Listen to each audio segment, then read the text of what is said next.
Hey everybody, today I want to talk about the Beatles live albums, official and unofficial.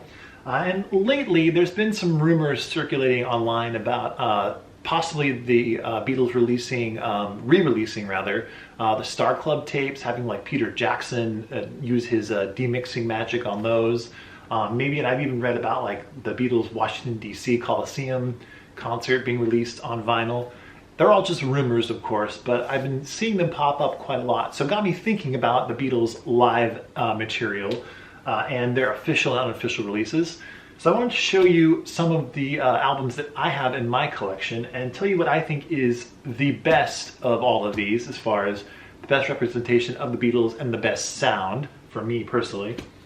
But let's start off with probably the most famous and the very first official live Beatles album. And for a long time, this is the only Beatles live album that you could get officially. This is the Beatles at the Hollywood Bowl. And this was released in 1977, I believe. Yep, 1977. This is a US pressing. And it has a very cool gatefold. I've always loved this gatefold.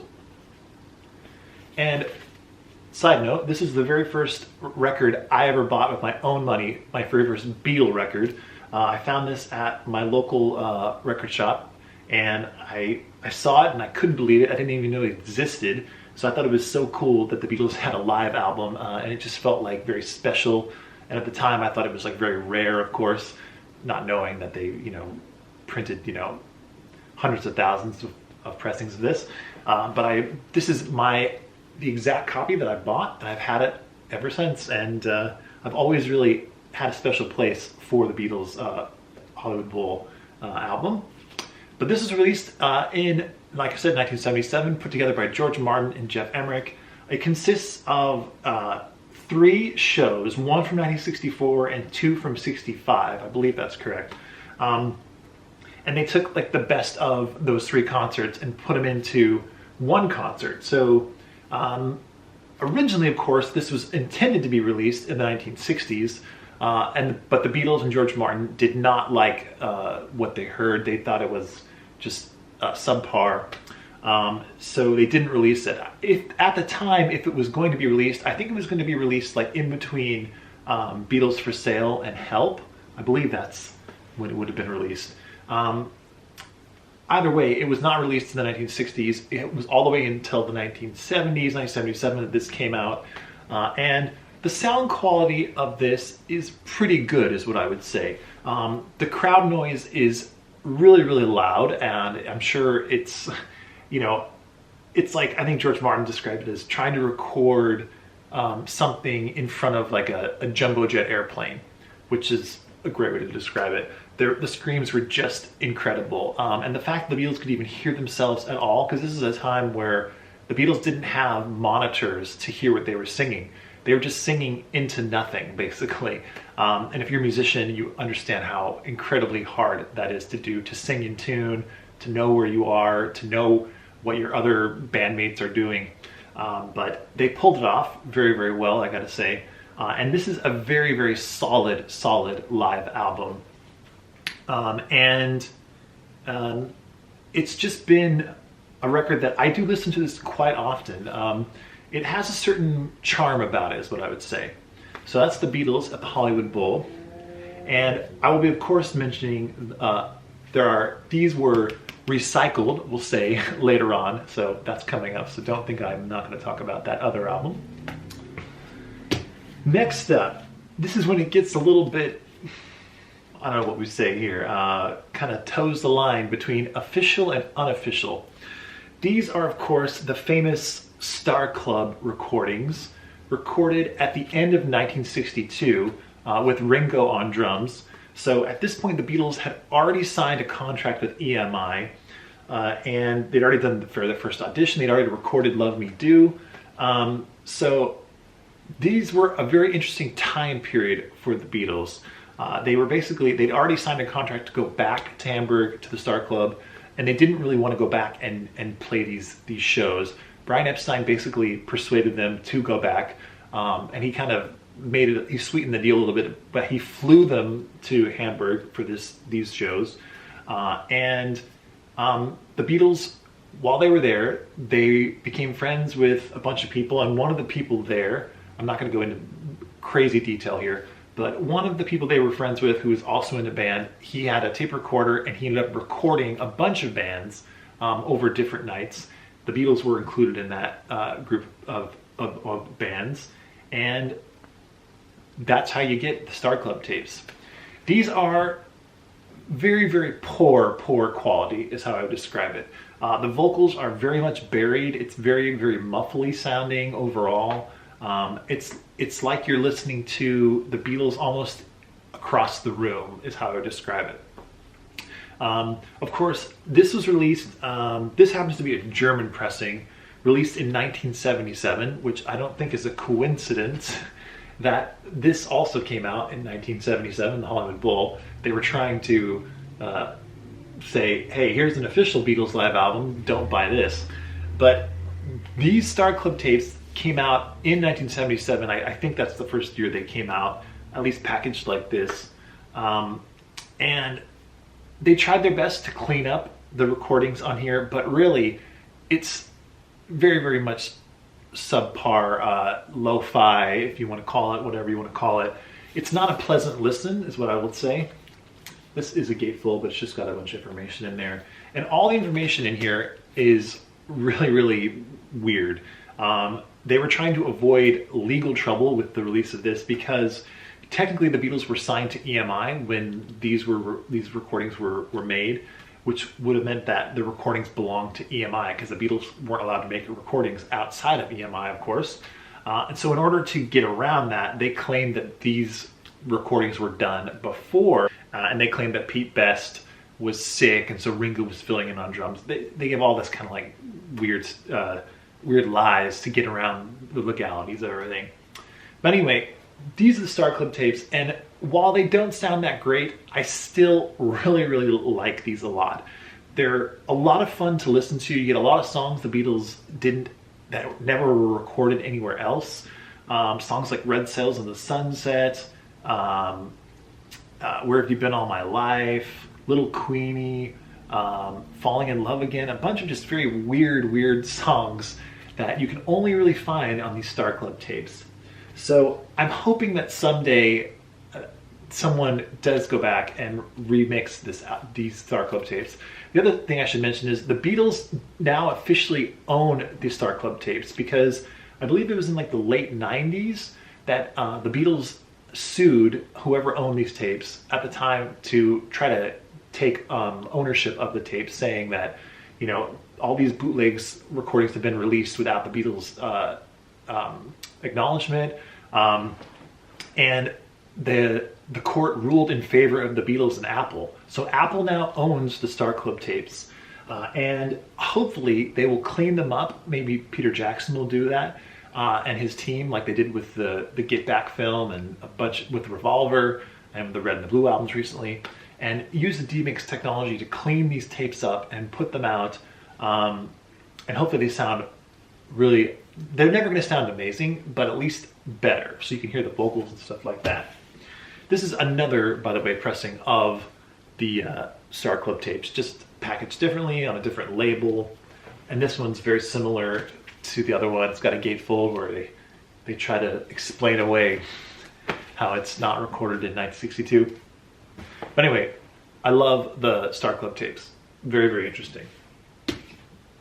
Next up, now these are kind of, I'm going to say, it's not technically live, but this is Live the BBC Volume 1 and On Air Live the BBC Volume 2. Two records I really, really like. And of course these are radio shows that were recorded live. There are occasional overdubs on these, like they would double track vocals or they would do like a harmonica part that was overdubbed. But within these records, there are actual live performances in front of a crowd. So there are some really, really great live performances on these albums. And while they're not technically, you know, live shows, like I would say, they're radio shows, so they're their own thing. I did want to just mention these as some of the Beatles live albums. And of course, if you don't own these two albums, highly recommend it. They are excellent. And same goes for the anthologies 1 and 2. Anthology 1, you actually get a lot of really, really interesting live performances. And there's a show in Stockholm that's excellent. And there are bootlegs out there of the entire show. It was recorded in really, really great quality, and the Beatles are playing just amazingly well. It's, in my opinion, the best representation of them right when Beatlemania is just breaking through. They are just super, super tight as a band, and they sound just amazing. And some of those tracks are on here, and I believe, let's see, they are, yeah, it's I Saw Her Standing There, For Me to You, Money, and You Really Got a Hold of Me, and Roll Over Beethoven are all in a row from that show on Anthology 1, and they're excellent. You also get the Royal Command performance. You get 2 songs from that, I believe, or 3 songs. She Loves You, Till There Was You, and Twist and Shout. And just a bunch of live stuff from TV shows as well. So great live material on Anthology 1. And also on Anthology 2, you get their excerpts from their show from the Blackpool Night Out. You get, like, they do Ticket to Ride and Help. You get one cut from Shea Stadium concert, Everybody's Trying to Be My Baby. So you get some pretty good live stuff as well on here. Oh, and 2 songs from the Budokan. You get Rock and Roll Music and She's a Woman. Both are from 1966 when they played in Japan. So not a lot of live material, but what's on here is very, very interesting and good representation of the Beatles as a live band in 1965 and 1966. So Anthology 2. And of course, it goes without saying, all the Anthology albums 1, 2, and 3 are essential to have if you're a Beatle freak. Next up, this is the latest live Beatles album that we have, the official live album. This is Live at the Hollywood Bowl. This was remixed by Giles Martin, and I think it sounds great. I really, really think they did an amazing job considering what they had to work with. They lowered the crowd noise considerably. It's still there, of course, because you're not going to get rid of it completely, and you wouldn't want to get rid of it completely. This is a live performance, but it's so much lower. The music is, they were really able to pull out the instruments, the drums, the guitars, and the vocals, most importantly, and it sounds really, really, really good. And this pressing sounds good as well. I've made, I think, a couple of videos about this album, and I've just been really impressed with the way this sounds. And for me, there's the second side. For me, this is, at the moment, the definitive live Beatles album. If I want to hear the Beatles live, this is what I'm going to put on. It's really in-your-face rock and roll. They sound great, and it's just a fun one to listen to. And on top of that, you get some bonus tracks that you don't get from the original Hollywood Bowl album released in 1977. You get You Can't Do That, I Want to Hold Your Hand, Everybody's Trying to Be My Baby, and Babies in Black as bonus tracks. So really, this is just a great, great representation of the Beatles as a live band. These are still, of course, readily available. They're at all of your record stores, I'm sure. It's online. I highly recommend picking this up if you don't have it already. It is an essential album to own in your Beatles collection. And like I said, in my opinion, it is the definitive live Beatles album right now. So now we're going to get into some bootleg areas here. This one's a little tricky because this is, of course, the Rooftop Performance, which was their last live show. Now, some people consider this to be not an official live concert. In my opinion, this was a live concert. They were playing for the public. The public was there. Yes, it was a kind of unorthodox way to do it, but they're playing live, and it's just an amazing, amazing performance, as I'm sure all of you already know. Now, this was officially released, but only on streaming platforms. It was released on like Spotify, and I think maybe only Spotify, I don't know for sure, but I know it's on Spotify. Remixed by Giles Martin, but they didn't release it on vinyl or on CD And I really don't understand why. That was one of the big disappointments with the Let It Be Super Deluxe Edition box set. They did not release the Rooftop Performance in its entirety. This is a bootleg that was released way before the remix was done by Giles Martin, so it's not in the best quality, but it's very good is what I would say. And it is the complete Rooftop Performance. And you also get some bonus tracks. You get like Hey Jude, a random version of Hey Jude that was recorded when they did that music documentary in 1968. But this one is on blue vinyl, blue swirl, I guess. I'm not a big fan of colored vinyl because a lot of times it can have a lot of noise issues, and this one is pretty noisy, unfortunately. But it's nice to own. It's nice to have the whole Rooftop concert in its entirety, and hopefully someday they will release the Rooftop concert officially on vinyl or CD or just on some type of physical media, because it's an amazing performance, and it's one of the best Beatles live performances out there. So the Rooftop concert is amazing.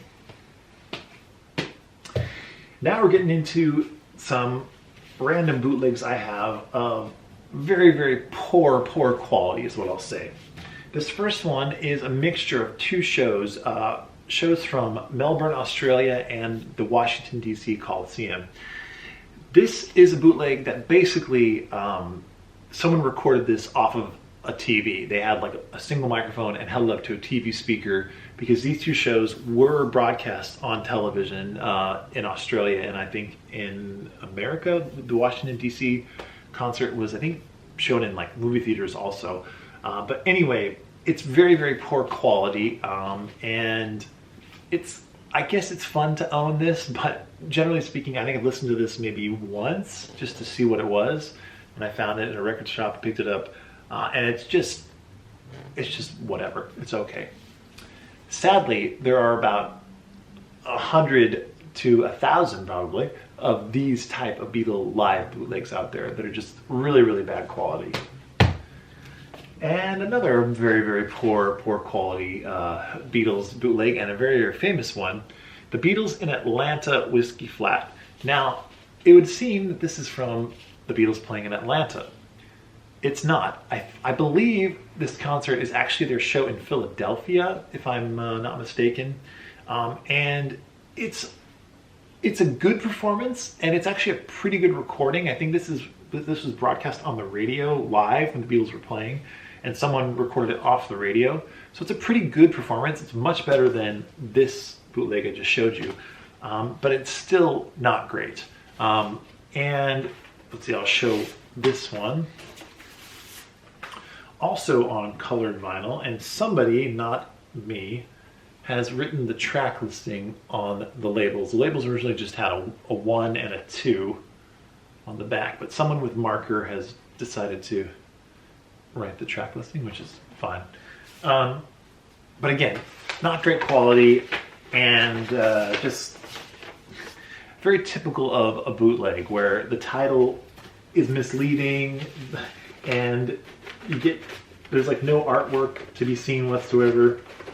If I can get this back in there, you just get a stamp on a white cover, and the back, again, the person's written the track listing on the back there. So interesting bootleg, but not my favorite.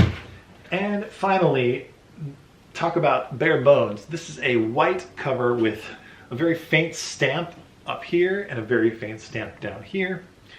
This is the Beatles live in Japan, 1966. So this show was, of course, filmed in professional quality by, I think, a Japanese television station. It's in full color, and they recorded it professionally as well. Unfortunately, the Beatles' performances during these shows are not very good. They are completely tired of touring at this point. This is 66.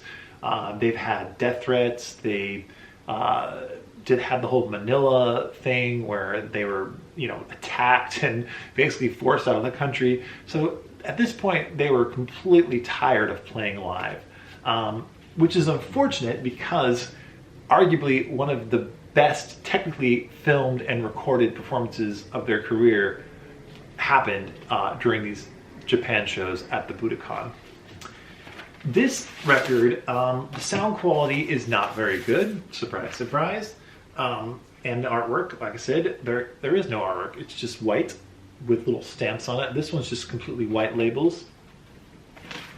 I listened to this, I don't know, I've maybe heard this, I've owned this for probably 20 years. I've maybe listened to it twice. It's just not something that's all that much fun to listen to for me. But it's the Beatles, and this inner sleeve has seen better days, I'll say that much. Let me try to piece this back together. But as you can see about the fact that I don't have this in a polyline sleeve, and that I'm willing to put up with this paper mess here, it's not one of my favorite records in my collection. But I have it, and it's the Beatles, so it's worth having. So those are some of the Beatles live albums, and for me these are the ones in my collection, and I'm happy to have all of them, of course, but generally speaking, I'm not a big fan of the Beatles live personally. Would I have loved to have seen them when they were playing live? Of course, that would have been absolutely amazing. But as far as wanting to listen to their live performances now, it's not something I'm, eagerly trying to pursue. That being said, I would really, really love for them to release a Live at Shea Stadium official album. I think that would be great because we know they recorded that professionally. And the Beatles even went in and actually cleaned up some of those recordings, as we know, and even re-recorded some songs. So that would be a worthy live release. And of course, like I said earlier, I hope they re-release and clean up the Star Club tapes as well. Those two live things, live performances, live albums, I would really, really be interested in having for sure. And as I mentioned too, having an official physical rooftop performance, either of course on vinyl would be great, or on CD even, I'd be happy with that. So I'd love to know in the comments below what you think about the Beatles live albums, which live albums you're looking forward to them hopefully releasing in the future. Anyway, hope you're all doing well, take care, and bye for now.